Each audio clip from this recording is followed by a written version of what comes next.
Assalamualaikum warahmatullahi wabarakatuh. Apa kabar sahabat Al-Fatah yang dimuliakan Allah? Semoga kita dalam keadaan sehat, dilimpahkan rezekinya dan diberikan keberkahan dunia dan akhirat. Amin ya robbal alamin.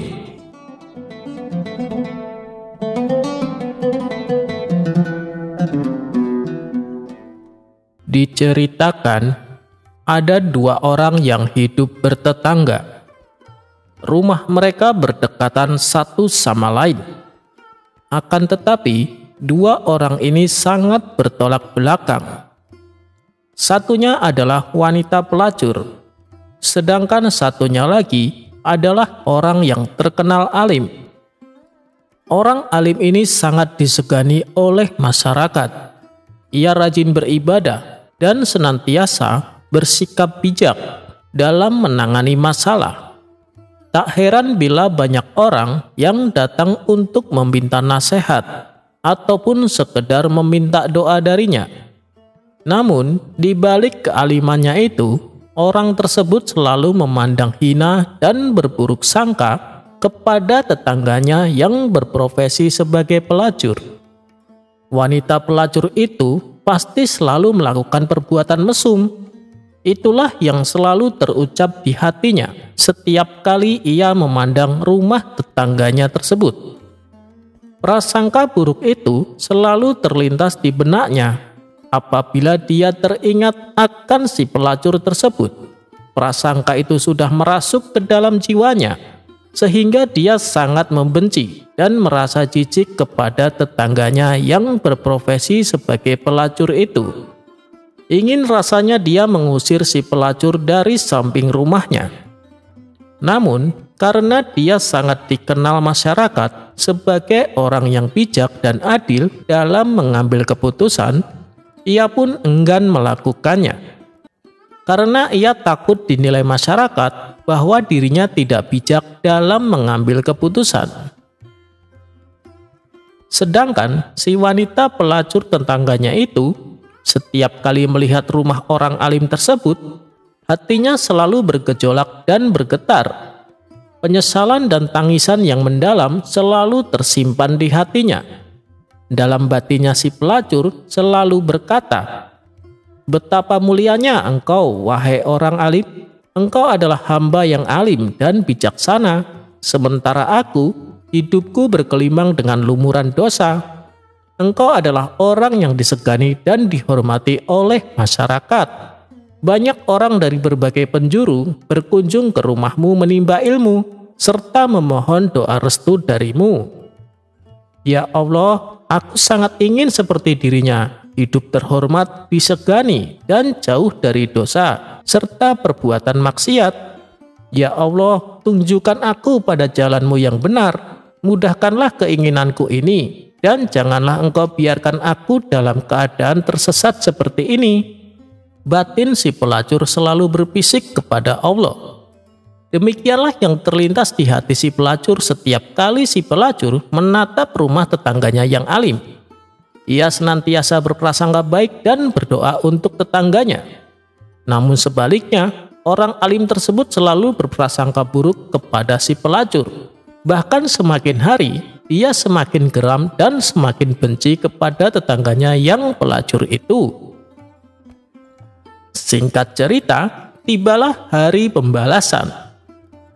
Orang alim tersebut diseret oleh malaikat ke pintu neraka. Dia pun protes kepada malaikat, "Kalian pasti salah, coba buka kembali catatan amal dan ibadahku selama ini." Malaikat pun membuka dan membacakannya. "Memang benar, engkau tercatat sebagai orang yang soleh dan alim. Buku ini penuh dengan catatan amal dan kebaikanmu. Tetapi satu hal yang membuat Allah murka dan tidak ridho kepadamu. Engkau selalu melihat orang lain dengan prasangka burukmu, terutama kepada tetanggamu yang seorang pelacur. Kamu selalu melihatnya dengan penuh kebencian dan tanpa belas kasihan sedikit pun. Lupakah engkau bahwa Allah yang menciptakan surga dan neraka, dan Allah yang lebih berhak menentukan hambanya ditempatkan pada surga atau neraka?" Sementara itu, di sisi lain si pelacur yang tetangganya orang alim tadi justru diantarkan malaikat menuju pintu surga. Ia pun heran, lalu bertanya kepada malaikat, "Apakah kalian tidak salah dalam membaca catatan amal ibadahku? Sepertinya aku tidak tepat ditempatkan di surga. Bukankah saya lebih banyak berbuat dosa dan maksiat selama di dunia?" Lalu malaikat menjawab, "Memang benar, catatanmu selama ini selalu berbuat maksiat dan berbuat dosa. Namun ada satu hal kecil yang nampaknya sepele tetapi sering diabaikan manusia. Justru itu yang membuat Allah ridho dengan perilaku hambanya. Engkau selalu menaruh harapan yang baik kepada Allah dan selalu berprasangka baik terhadap sesama manusia, terutama kepada tetanggamu yang orang alim itu. Engkau selalu mendoakan dan selalu berprasangka baik terhadapnya. Ketahuilah, Allah yang menciptakan surga dan neraka, dan dialah yang berhak untuk menentukannya." Kisah ini mengajarkan kepada kita agar senantiasa berprasangka baik kepada siapapun, meskipun yang kita lihat adalah orang yang hina dan berlumuran dosa.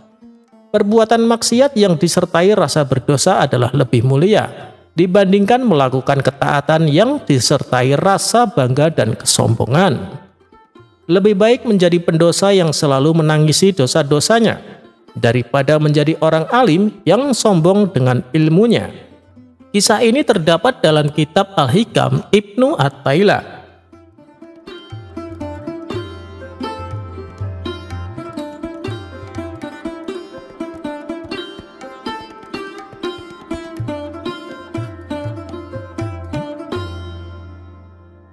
Suatu hari, saat Abu Nawas sedang duduk di depan rumah, tiba-tiba datang seorang wanita mengadukan nasibnya kepada Abu Nawas. Dengan menangis terisak-isak, si wanita menceritakan masalahnya. "Suamiku di penjara, Tuan Abu, padahal dia tidak melakukan kesalahan," ucap si wanita. "Memangnya suamimu kenapa? Kok sampai di penjara?"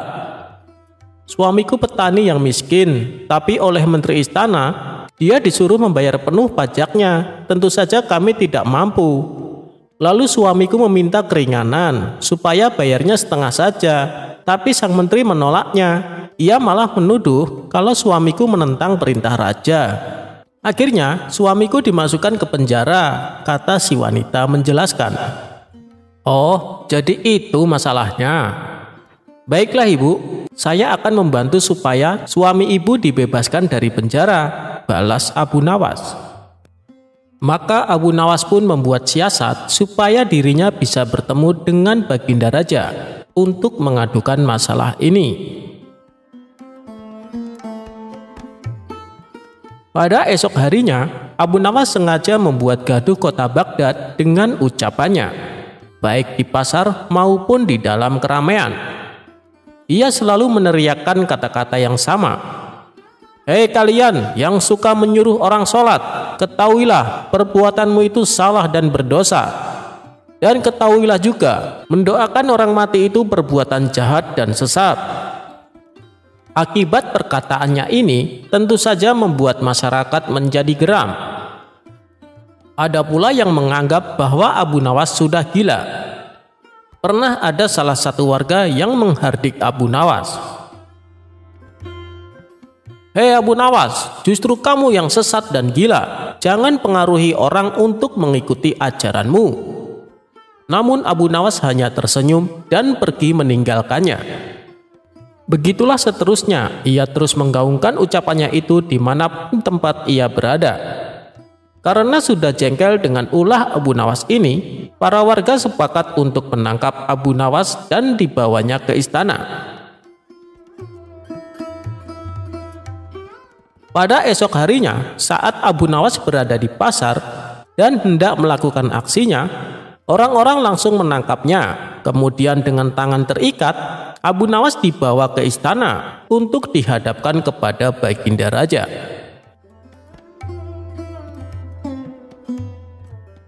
Melihat ramai orang berkumpul, Baginda Raja pun bertanya, "Ada apa ini? Kenapa kalian mengikat tangan Abu Nawas?" tanya Baginda Raja.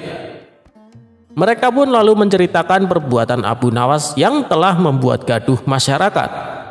Mendengar pengaduan mereka, Baginda Raja pun langsung naik pitam. "Hei Abu Nawas, benar kamu berkata demikian?" tanya Baginda Raja emosi. "Benar Paduka yang mulia," jawab Abu Nawas seolah tak bersalah. "Kurang ajar kamu ya, kamu telah melukai hati umat Islam dan kamu harus dihukum dengan berat," bentak Baginda Raja.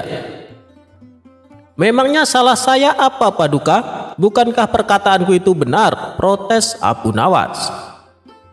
"Jelas salah dan kamu pantas dihukum mati," balas Baginda Raja. "Coba Paduka tunjukkan di mana letak kesalahan perkataan saya," tanya Abu Nawas berkilah. "Bukankah kamu mengatakan menyuruh orang salat itu perbuatan dosa, sedangkan salat itu kewajiban umat muslim? Bahkan ketika kita bekerja pun, ketika waktu salat tiba, kita harus meninggalkan pekerjaan untuk menunaikan salat. Dan orang-orang yang mengumandangkan azan, mereka itu mengingatkan kita dan menyuruh kita untuk sholat. Dengan perkataanmu itu, secara tidak langsung, kamu menuduh mereka yang azan adalah perbuatan dosa," jawab Baginda Raja bertambah emosi. "Sabar dulu Paduka yang mulia, yang saya katakan menyuruh orang sholat, bukan menyuruh orang untuk sholat. Bukankah berdosa menyuruh orang sholat?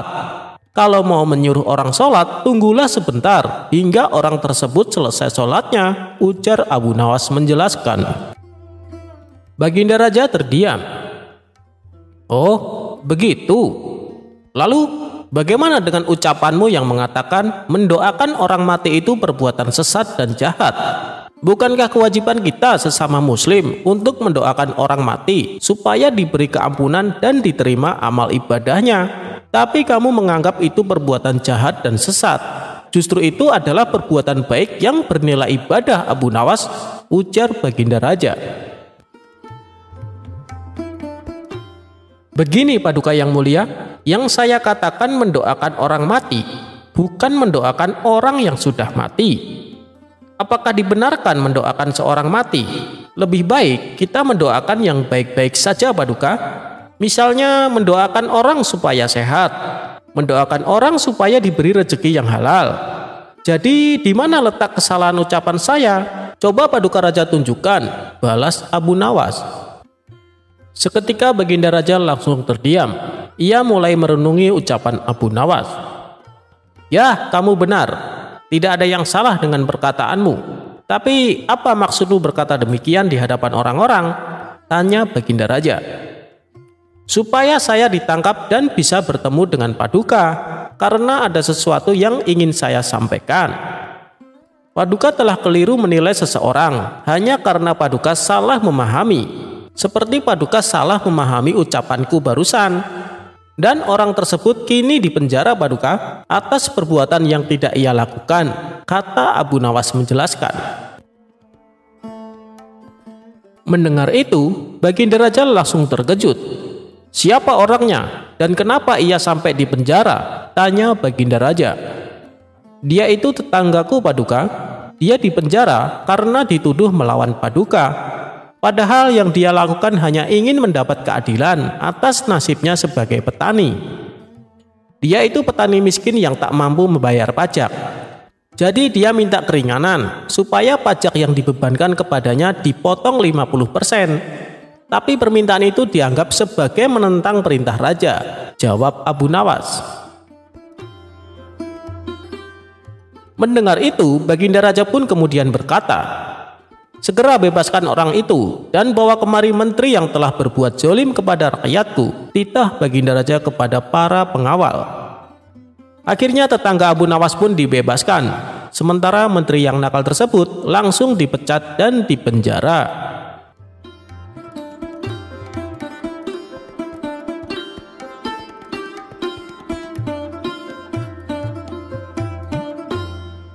Kecerdikan Abu Nawas, selesaikan persoalan pembagian kambing.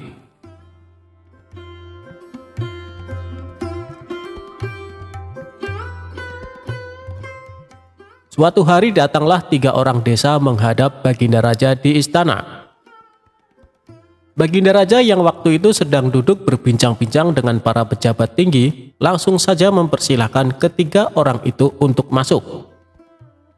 Setelah 3 orang itu membungkuk, salah seorang di antara mereka berkata, "Ampun beribu ampun Baginda, karena kami telah mengganggu perbincangan Baginda dengan para pejabat yang lain." "Tidak, kalian tidak mengganggu. Kami malah senang dengan kedatangan kalian. Memangnya ada apa kalian menghadapku? Adakah persoalan yang ingin kalian sampaikan?" "Begini Baginda, saya Ahmad, mempunyai 2 ekor kambing betina. Zulfikar mempunyai seekor kambing jantan, sedangkan Zubair tidak mempunyai kambing. Karena itulah Zubair yang setiap hari harus bekerja mengembalakan kambing. Apabila ketiga kambing itu beranak pinak, maka pembagian keuntungannya juga telah kami sepakati, yakni saya mendapat separuh dari jumlah kambing, Zulfikar memperoleh sepertiga dari jumlah kambing, sedangkan Zubair yang mengembala dan merawat yang mendapat bagian 1/8-nya, terang Ahmad. "Lantas, apakah kambing itu sekarang telah beranak pinak?" tanya Baginda. "Benar Baginda, ketiga kambing itu sekarang sudah berjumlah menjadi 23 ekor. Karena itu, kami sekarang ingin membaginya sesuai dengan kesepakatan kami dulu. Tapi ternyata kami kesulitan untuk membaginya. Karena itulah kami kesini ingin memohon pertolongan Baginda," terang Ahmad. Membagi 23 ekor kambing sesuai perjanjian tentu tidak mudah. Bayangkan, bila Ahmad memperoleh pembagian separuh dari kambing-kambing itu, maka Ahmad sebenarnya mendapat bagian 11 ekor lebih setengah kambing. Sedangkan Zulfikar memperoleh pembagian sepertiga, seharusnya mendapatkan 7 ekor lebih 2/3 kambing. Sementara Zubair mendapatkan 1/8-nya, yang berarti 2 ekor kambing lebih 7/8 kambing. Baginda Raja tampaknya berpikir keras untuk memecahkan masalah tersebut. Bahkan para pejabat yang hadir di tempat tersebut juga tak sanggup memecahkan masalah tersebut. Karena orang yang hadir di tempat tersebut tak ada yang bisa memecahkan masalah itu, akhirnya Baginda Raja terpikir untuk mengundang Abu Nawas yang cerdik untuk ke istana. Setelah Abu Nawas sampai di istana, ia pun langsung bertanya masalah yang terjadi. Mereka bertiga kemudian menceritakan ulang kronologi kebingungan tersebut. "Wah, itu masalah kecil Baginda. Insya Allah saya akan membantu mencarikan jalan keluarnya," kata Abu Nawas. "Tolong bawakan kambing itu masuk semuanya." Setelah ke-23 ekor kambing tersebut dituntun masuk istana, Abu Nawas lalu menghitung kembali jumlah kambingnya. Sesudah kambing itu dihitung dan benar jumlahnya 23 ekor, Abu Nawas lantas berpikir keras untuk menemukan solusi dari masalah pelik tersebut. Tak lama kemudian, "Izinkan saya meminjam kambing Baginda, seekor saja," kata Abu Nawas. "Nah, sekarang saatnya saya akan membagi kambing tersebut sesuai dengan porsi kalian saat perjanjian," kata Abu Nawas setelah menambahkan kambing milik Baginda Raja. "Ahmad yang berhak memperoleh separuh kambing, maka boleh mengambil 12 ekor. Sedangkan engkau Zulfikar, yang memperoleh bagian sepertiganya, maka boleh mengambil 8 ekor, kata Abu Nawas memerintah. Terakhir Zubair yang memperoleh bagian 1/8-nya, maka engkau berhak mengambil bagian 3 kambing. Sisa 1 karena saya tadi meminjam 1 ekor kambing milik Baginda Raja, maka ini saya kembalikan lagi kambing tersebut. Masing-masing telah mendapatkan bagiannya. Mereka pun berterima kasih dan kembali ke kediamannya masing-masing. Perkara yang sulit itu akhirnya dapat ditemukan solusinya berkat kecerdasan Abu Nawas. Meskipun dalam hal ini ada yang dirugikan, namun mereka semua senang. Akhirnya Abu Nawas memperoleh hadiah uang emas dari Baginda Raja berkat kecerdikannya. Jika dicermati, ada yang salah atau kurang pas dari pembagian kambing tersebut, Coba seberapa telitikah sobat sekalian sehingga tahu letak kesalahannya?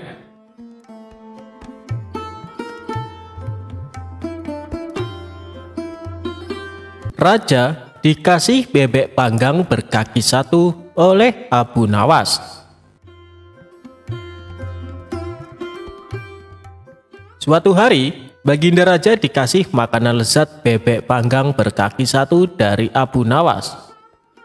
Berawal Abu Nawas diminta istrinya mengantarkan bebek panggang itu kepada Baginda Raja. Abu Nawas agak malas, sebab dia sendiri makan tanpa lauk. "Sudahlah, supaya Baginda Raja makin sayang sama kau suamiku," ujar istri Abu Nawas. Abu Nawas pun mengalah. Dengan berat hati ia menenteng bungkusan bebek panggang yang menggoda seleranya itu. Diam-diam Abu Nawas tidak tahan juga. Biar saja ku ambil pahanya yang satu itu," pikir Abu Nawas sembari mematahkan kaki itik tersebut. Tanpa pikir panjang, Abu Nawas pun memakannya. Akhirnya, Abu Nawas sampai juga ke istana dengan membawa bebek panggang berkaki 1 menghadap Baginda Raja. Abu Nawas disambut Baginda Raja dengan ramah. Rupanya, ketika Abu Nawas datang, Baginda Raja juga sedang makan. "Apa yang kau bawa, Abu Nawas?" tanya Baginda Raja melihat Abu Nawas menenteng sesuatu. Tanpa banyak cakap, Abu Nawas menyerahkan bawaannya kepada Baginda Raja. Bebek panggang," gumam Baginda Raja tersenyum cerah. Belum lagi menikmati bebek panggang hadiah dari Abu Nawas, Baginda Raja terdiam beberapa saat mendapatinya hanya berkaki 1. "Mengapa bebek panggang ini hanya berkaki 1, Abu Nawas?" tanya Baginda Raja dengan penasaran. "Memang begitu, Baginda. Di negeri ini bebek-bebek hanya memiliki 1 kaki. Kalau Baginda Raja tidak percaya, cobalah lihat di kolam," jawab Abu Nawas santai. Mereka berdua pun berjalan menuju kolam. Di sana banyak bebek-bebek berendam sambil mengangkat sebuah kakinya, sehingga tampak hanya berkaki 1. "Lihatlah," kata Abu Nawas cengengesan. "Di sini bebek hanya berkaki 1, lanjutnya sembari jarinya menunjuk gerombolan itik di kolam. Tentu saja Baginda Raja tidak mau ditipu, maka ia pun berteriak keras. Semua bebek kaget menurunkan kaki yang dilipat dan berterbangan. Tapi Abu Nawas juga tidak kehilangan akal. "Subhanallah," katanya. "Bahkan bebek pun takut pada keinginan Baginda Raja. Barangkali kalau Baginda meneriaki Paduka, Paduka akan ketakutan dan secara refleks menggandakan kaki jadi 4 dan kemudian terbang juga." Mata Baginda Raja melotot ke arah Abu Nawas, sepertinya marah. Tapi yang terjadi justru ledakan tawa Baginda Raja. "Yuk kita makan sama-sama bebek panggang berkaki 1 itu," ajak Baginda Raja. Abu Nawas pun makan dengan lahap. "Alhamdulillah, rezeki memang enggak kemana," ujarnya sembari mengapungkan senyum di bibirnya.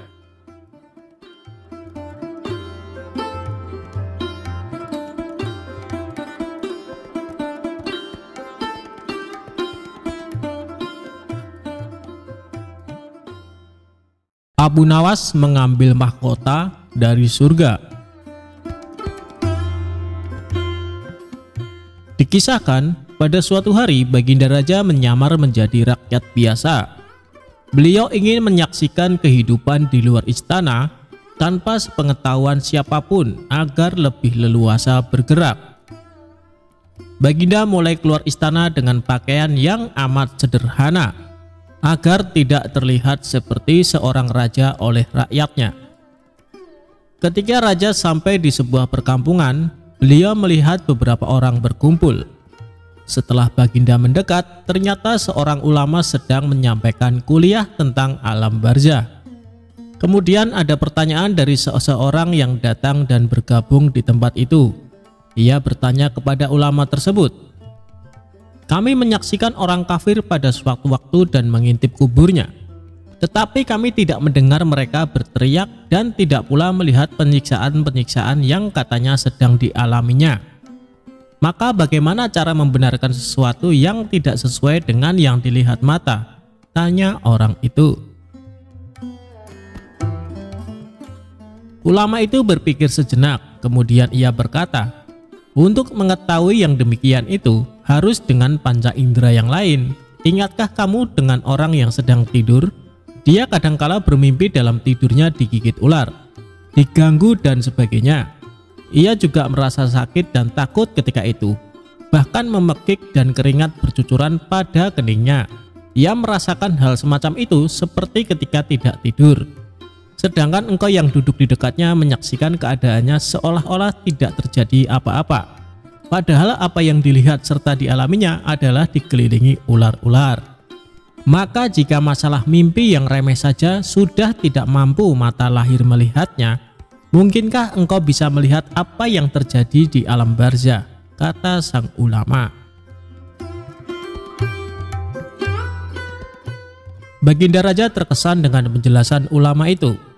Lalu ulama itu melanjutkan kuliahnya tentang alam akhirat. Dikatakan bahwa di surga tersedia hal-hal yang amat disukai nafsu, termasuk benda-benda. Salah satu benda-benda itu adalah mahkota yang amat luar biasa indahnya. Tak ada yang lebih indah dari barang-barang di surga, karena barang-barang itu tercipta dari cahaya. Saking indahnya, maka satu mahkota jauh lebih bagus dari dunia dan isinya. Baginda makin terkesan. Beliau lalu pulang kembali ke istana. Baginda sudah tidak sabar ingin menguji kemampuan Abu Nawas. Baginda Raja memerintahkan menterinya untuk memanggil Abu Nawas ke hadapannya.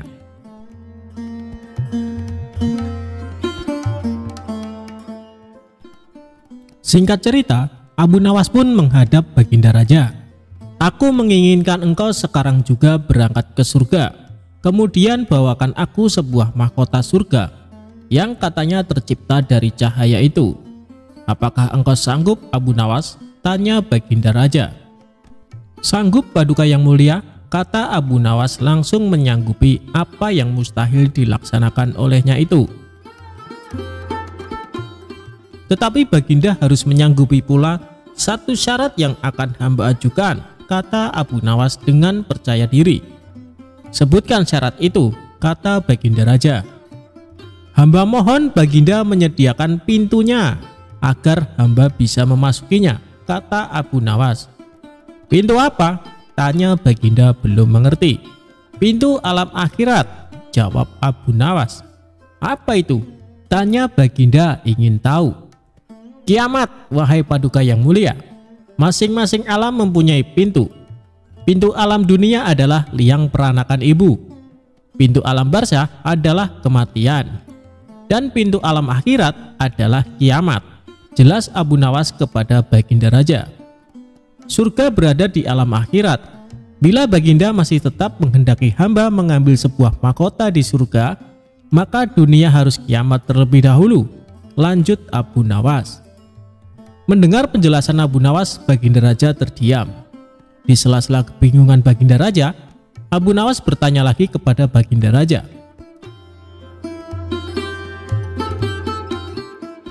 Masihkah Baginda menginginkan mahkota dari surga? Tanya Abu Nawas. Baginda Raja tidak menjawab. Beliau diam 1000 bahasa. Sejenak kemudian Abu Nawas mohon diri karena Abu Nawas sudah tahu jawabannya.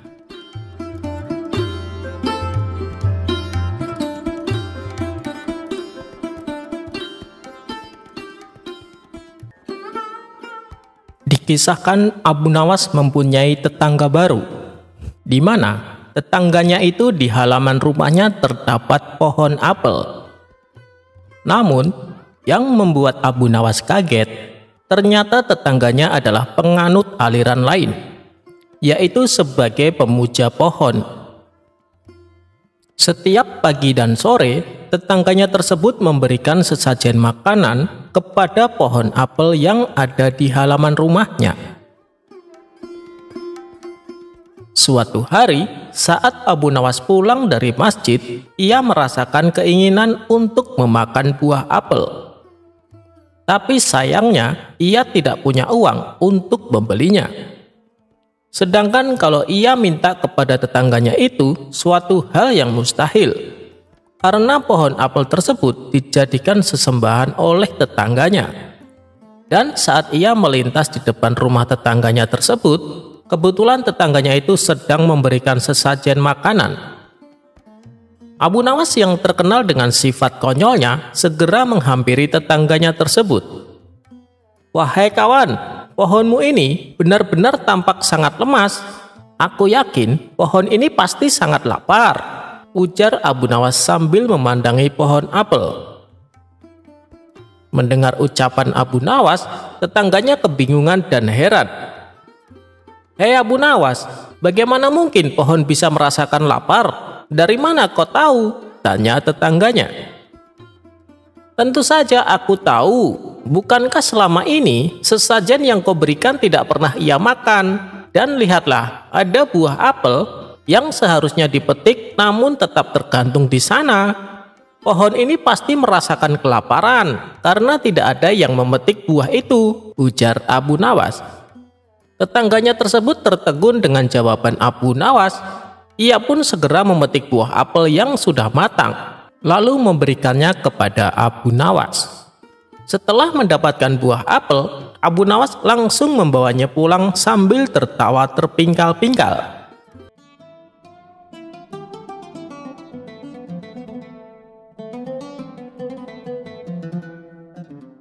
Pada suatu hari, Baginda Raja mengundang Abu Nawas untuk datang ke istananya.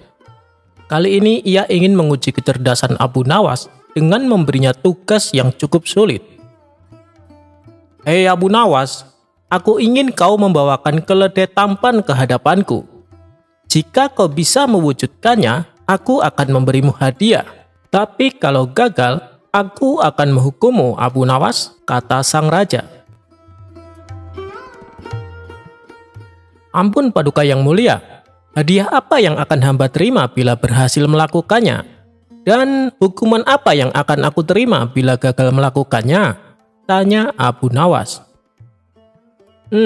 Bila berhasil, keledainya akan kuberikan untukmu. Tapi bila gagal, kau harus memandikan kuda-kuda istana selama 1 bulan. Bagaimana Abu Nawas?" terang Baginda Raja. "Tapi saya tidak punya uang Paduka, karena keledai tampan harganya sangat mahal," ujar Abu Nawas. "Berapa uang yang kau butuhkan?" tanya Baginda Raja lagi. 1.000 dinar, saya rasa sudah cukup Paduka," jawab Abu Nawas. Maka setelah Baginda Raja memberikan uangnya, Abu Nawas segera pergi ke pasar untuk mencari keledai yang paling tampan.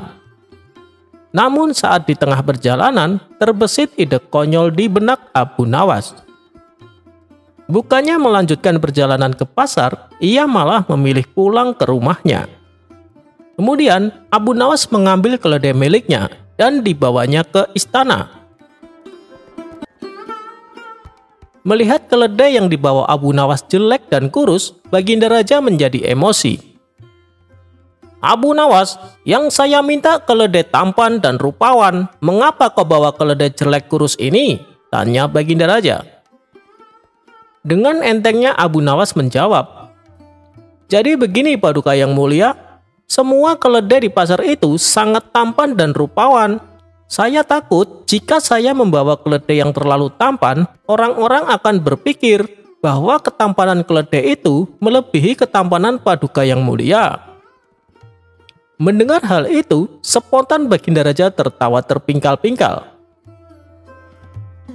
Karena berhasil menghibur Baginda Raja, ia pun tak jadi menghukum Abu Nawas, dan dia disuruh membawa pulang keledainya tersebut.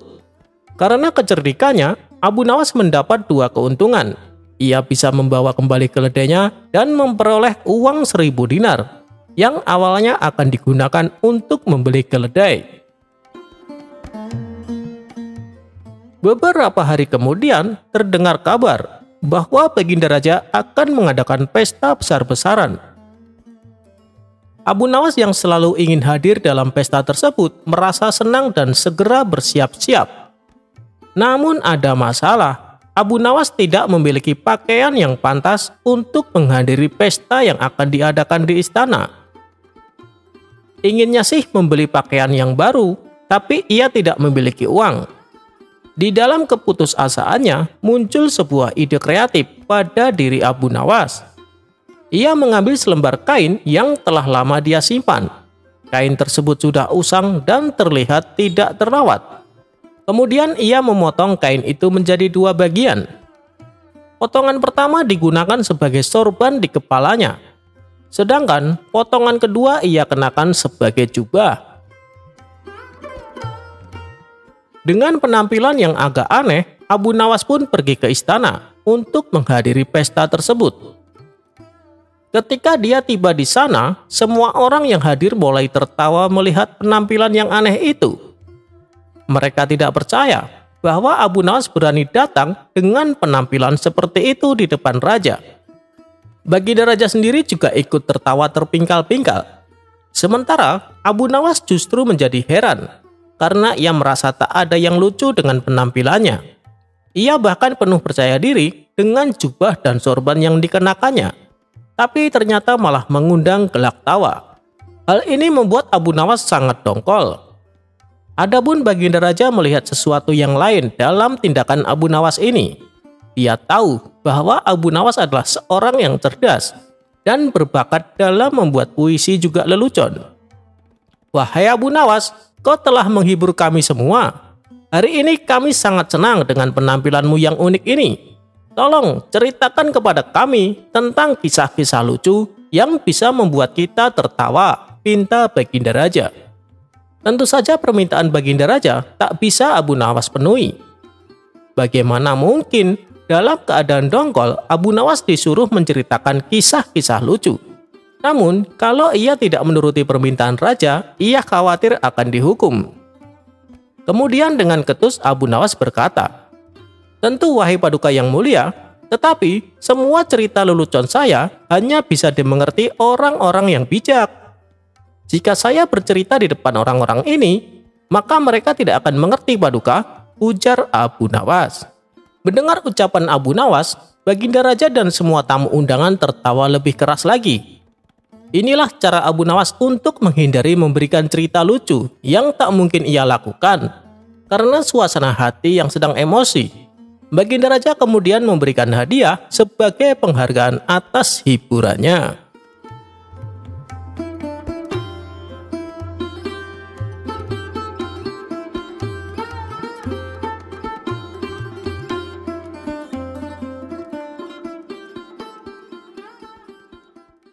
Sandal ajaib Abu Nawas.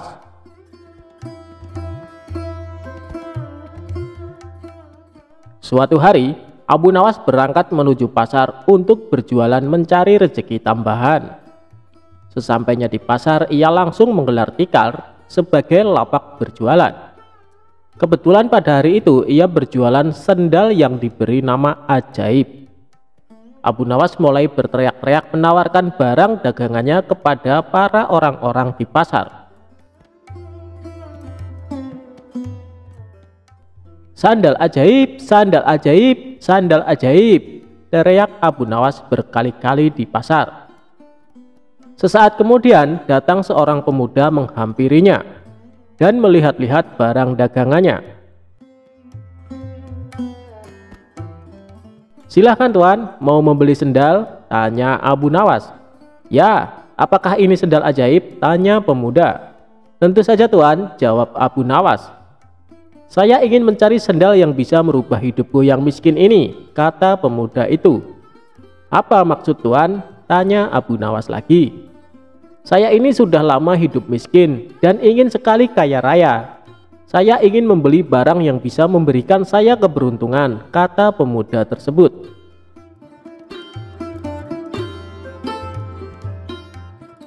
Sejurus kemudian Abu Nawas menunjukkan salah satu sendal ajaibnya. Ia mengatakan bahwa sendal itu akan membuat pemiliknya dari tidak berada menjadi berada. Karena tertarik dengan kata-kata Abu Nawas, tanpa pikir panjang, pemuda tersebut langsung membeli sendal ajaib yang dijual Abu Nawas. Pemuda itu langsung memakai sandal ajaib tersebut, kemudian meninggalkan Abu Nawas dan berkeliling kampung dengan harapan semoga keberuntungan segera berpihak kepadanya. Pemuda tersebut terus-menerus berjalan mengitari kampung-kampung dengan menggunakan sandal ajaibnya. Namun harapannya tidak kunjung terwujud juga. Bukannya keberuntungan, si pemuda malah mendapat kemalangan. Ia hampir saja dihakimi warga karena dikira pencuri yang sedang wirawiri mengintai mangsa.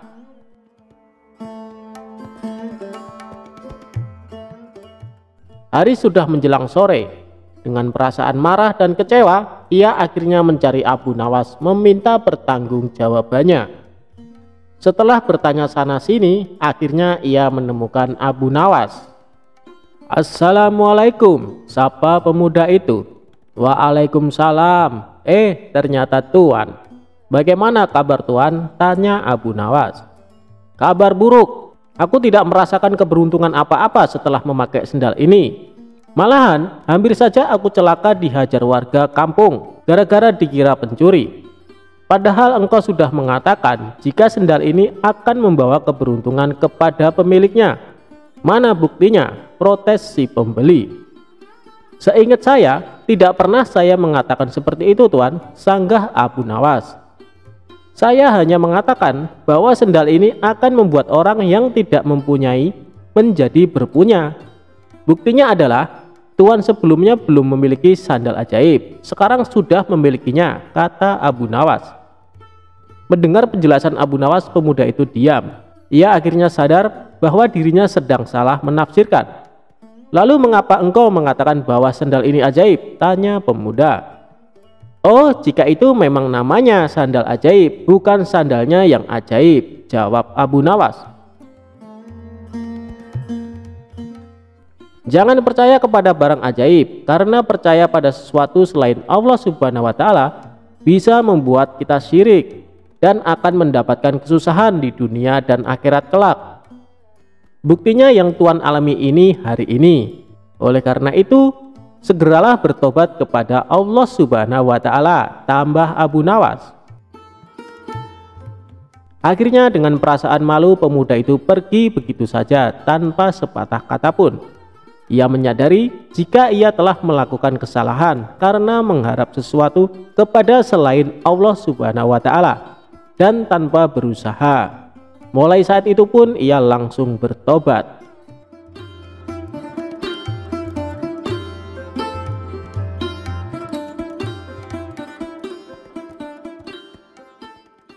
Abu Nawas dan buah anggur. Pada suatu hari, hakim di istana telah wafat karena suatu penyakit. Raja menyuruh orang yang dikenalnya menjadi hakim baru di istana. Semua orang mengira hakim tersebut akan kejam dan bengis kepada para rakyat. Tak lama kemudian, hakim baru datang ke istana. Beberapa rakyat yang melihat hal tersebut pun datang ke istana dengan membawakan buah sebagai tanda selamat. Hakim bertanya kepada seluruh rakyat yang datang, "Di mana Abu Nawas?" "Kami tidak tahu Tuan Hakim," jawab salah satu rakyat. Kemudian setelah selesai dari istana, beberapa orang memberitahu Abu Nawas mengenai hakim baru. Setelah mengetahui hal tersebut, Abu Nawas pergi ke istana dengan membawa buah-buahan di atas nampan. Sayangnya ketika di jalan semua buahnya jatuh menggelinding. Abu Nawas berusaha mengambil semua buah-buahannya. Karena cukup kesal dan lelah, Abu Nawas memakan semua buah-buahan hingga tersisa satu butir buah. Satu butir buah tersebut dibawanya ke istana. Dan hakim baru yang melihat Abu Nawas menyambutnya dengan hangat. Kemudian Abu Nawas mempersembahkan satu butir buah yang dia bawa. Dengan hal itu, ternyata hakim malah senang. "Meskipun hadiahmu sederhana, kamu berhak menerima hadiah yang besar dariku," ucap hakim. Hakim kemudian meminta prajurit untuk memberikan satu kantong uang yang banyak. Abu Nawas senang dengan pemberian hakim baru. Kemudian dia kembali pulang ke rumah. Sesampainya di rumah, Abu Nawas menceritakan semuanya kepada istrinya. Setelah diberitahu, istrinya menyarankan Abu Nawas untuk memberikan buah yang lebih banyak lagi kepada hakim agar mendapatkan uang yang banyak. Keesokan harinya, Abu Nawas membawa buah nanas di keranjang yang telah dia persiapkan. Saat di jalan, Abu Nawas bertemu dengan temannya. "Kamu mau kemana, Abu Nawas?" tanya temannya. "Aku mau ke istana bertemu dengan Tuan Hakim," jawab Abu Nawas. "Apakah nanas yang kau bawa itu untuk Tuan Hakim?" tanya temannya. "Ya, tentu," kata Abu Nawas. Teman Abu Nawas menyarankan dia untuk memberikan buah anggur saja agar lebih pantas diterima oleh hakim baru. Abu Nawas setuju dengan saran temannya. Kemudian dia pergi ke pasar untuk membeli anggur terbaik di sana. Akhirnya sampailah Abu Nawas ke istana dan hakim baru menyambutnya dengan hangat. Setelah mengetahui buah yang dibawa Abu Nawas, hakim sangatlah marah. "Kamu tahu kan saya paling benci dengan buah anggur," ucapnya penuh dengan emosi. Kemudian hakim meminta prajurit untuk melempari buah anggur ke Abu Nawas. Ketika dilempari buah anggur, Abu Nawas malah berkata, "Alhamdulillah." Mendengar ucapan Abu Nawas berkali-kali, hakim merasa heran. Kemudian dia bertanya kepada Abu Nawas, "Abu Nawas, kenapa kamu terus mengucapkan Alhamdulillah ketika dilempari buah anggur?" tanya hakim. "Begini Tuan Hakim, awalnya aku ingin membawa 1 keranjang buah nanas untuk Tuan Hakim. Untungnya ada temanku yang menyarankan untuk membawa buah anggur saja. Bayangin coba kalau buah nanas yang dilemparkan bisa benjol kepala saya," jawab Abu Nawas cengengesan. Mendengar jawaban Abu Nawas, hakim terpingkal-pingkal mendengarnya. Kemudian dia diperbolehkan kembali pulang ke rumah.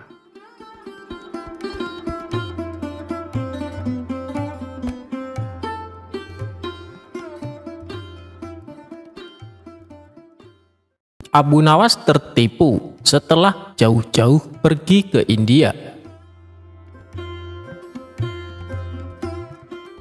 Suatu hari Abu Nawas merasa sedih karena kehilangan burung yang amat disayangi.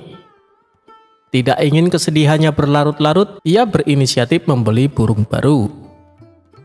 Maka pergilah Abu Nawas ke pasar burung di pusat kota. Setibanya di pasar, Abu Nawas langsung mendatangi salah satu toko yang menjual beraneka macam burung. "Anda mencari burung jenis apa, Tuan?"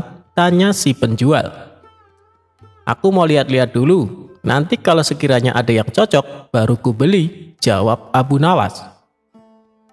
Lalu tanpa sengaja Abu Nawas melihat ada burung yang sangat indah. Bulunya warna-warni dan kemilau. "Burung apa ini? Aku baru melihatnya," tanya Abu Nawas. "Oh, ini burung dari India, Tuan. Apakah Tuan berminat?" jawab si penjual. "Ya, aku tertarik. Tapi apa burung ini bisa berkicau?" tanya Abu Nawas lagi. "Waduh, sayang sekali Tuan. Burung ini tidak dapat berkicau. Tapi burung ini bisa berbicara seperti manusia. Bahkan dia bisa diajak bicara. Dan satu lagi Tuan, burung ini sangat cerdik," jelas si penjual. "Benarkah?" tanya Abu Nawas penasaran. Untuk membuktikannya, Abu Nawas lalu mencoba mengajaknya berbicara. Benar saja, burung itu bisa diajak berbicara layaknya manusia. "Baiklah, aku beli burung ini," kata Abu Nawas. Setelah transaksi pembayaran selesai, Abu Nawas langsung membawa pulang burung tersebut. Setibanya di rumah, ia menaruh burungnya dalam sebuah sangkar yang sangat indah. Suatu ketika saat Abu Nawas sedang asik bercengkrama dengan si burung, datanglah beberapa pengawal istana ke rumahnya. "Tuan Abu Nawas, Anda diperintahkan Baginda Raja untuk menghadapnya sekarang," kata salah satu pengawal. "Oh, baiklah, aku akan segera ke sana. Kalian pergilah dulu, nanti aku menyusul, balas Abu Nawas. Singkat cerita, Abu Nawas pun datang ke istana menghadap Baginda Raja. Ternyata Baginda Raja akan mengutus Abu Nawas pergi ke negeri India untuk suatu keperluan. Sepulangnya dari istana, Abu Nawas langsung berkemas dan bersiap-siap. Tidak lupa dia juga berpamitan dengan burung barunya itu. "Hei burung, aku tahu kau berasal dari India, dan Baginda Raja akan mengutusku ke negerimu. Apa kau punya permintaan? Barangkali kau kangen dengan makanan India, aku bisa membawakannya untukmu," kata Abu Nawas. "Aku mohon dan aku meminta kepadamu, lepaskan aku dari sangkar ini. Itulah permintaanku," jawab si burung. "Wah, kalau itu permintaannya, aku tidak bisa. Aku tidak mungkin melepaskanmu. Aku membelimu dengan harga mahal. Kau sudah menjadi milikku sekarang," ujar Abu Nawas. "Baiklah kalau kau tidak bisa melepasku. Tapi bila permintaan keduaku ini kau penuhi, aku akan sangat senang," balas si burung. "Apa permintaan keduamu?" tanya Abu Nawas. "Aku minta tolong kepadamu, jika kau telah sampai ke negeri India, pergilah ke sebuah hutan di desa ini. Kabarkanlah kepada saudara-saudaraku bahwa saat ini aku berada dalam sangkar di rumahmu. Melalui kabar ini, aku berharap mereka tidak gelisah mencariku. Itulah permintaan keduaku," tutur si burung. "Memangnya semua burung yang jenisnya sepertimu bisa mengerti bahasa manusia?" tanya Abu Nawas. "Ya, mereka yang jenisnya seperti aku bisa mengerti bahasa manusia dan bisa bicara seperti aku," jawab si burung. "Baiklah, aku akan berusaha memenuhi permintaanmu kali ini," ucap Abu Nawas. Singkat cerita, sampailah Abu Nawas di negeri India. Ia pun langsung melaksanakan tugas dari Baginda Raja. Setelah tugas-tugasnya selesai, barulah Abu Nawas menuju hutan di desa yang dimaksud oleh burungnya. Tidak disangka-sangka, baru saja memasuki hutan beberapa puluh meter, Abu Nawas melihat sekawanan burung hinggap di sebuah pohon tepat di atas kepalanya. Burung-burung itu mirip dengan burung yang ada di rumahnya. Ia segera saja berkata ke sekawanan burung itu, "Wahai burung, aku ingin menyampaikan pesan dari saudaramu, bahwa saat ini saudaramu terkurung di dalam sangkar yang ada di dalam rumahku.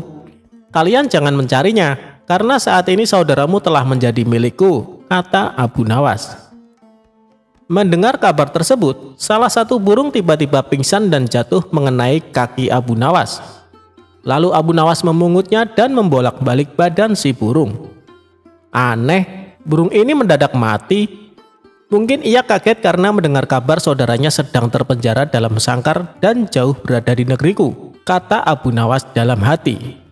Ia tidak mau ambil pusing atas kejadian ini. Hal terpenting, dia telah menyampaikan pesan si burung kepada saudara-saudaranya. Abu Nawas lalu memutuskan berlayar kembali dan pulang ke negerinya. Setibanya di rumah, ia memberitahu burungnya bahwa permintaannya telah disampaikan. "Bagaimana kabar saudara-saudaraku? Apa mereka baik-baik saja?" tanya si burung.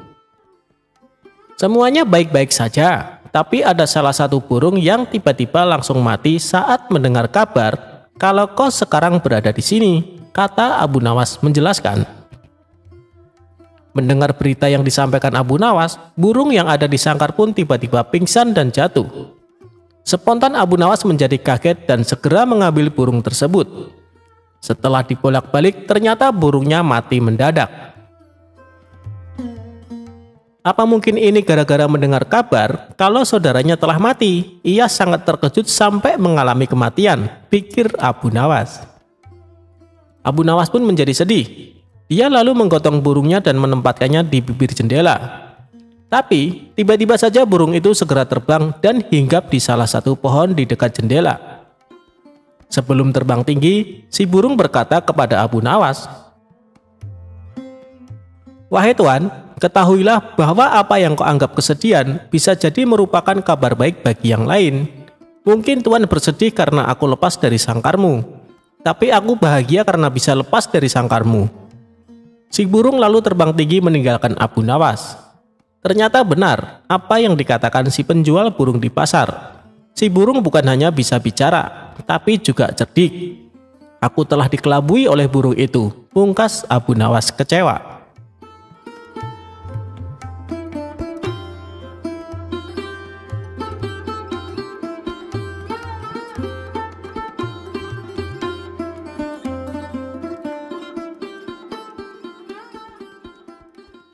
Memanah dengan gaya, Abu Nawas dapat hadiah.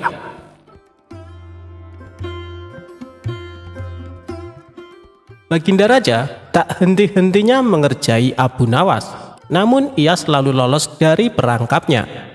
Yang ada, malah Baginda Raja sendiri yang menanggung kekalahan. Kalaupun beradu otak, pasti Abu Nawas yang akan menang. Dan Raja tahu betul kecerdasan dan kecerdikan Abu Nawas.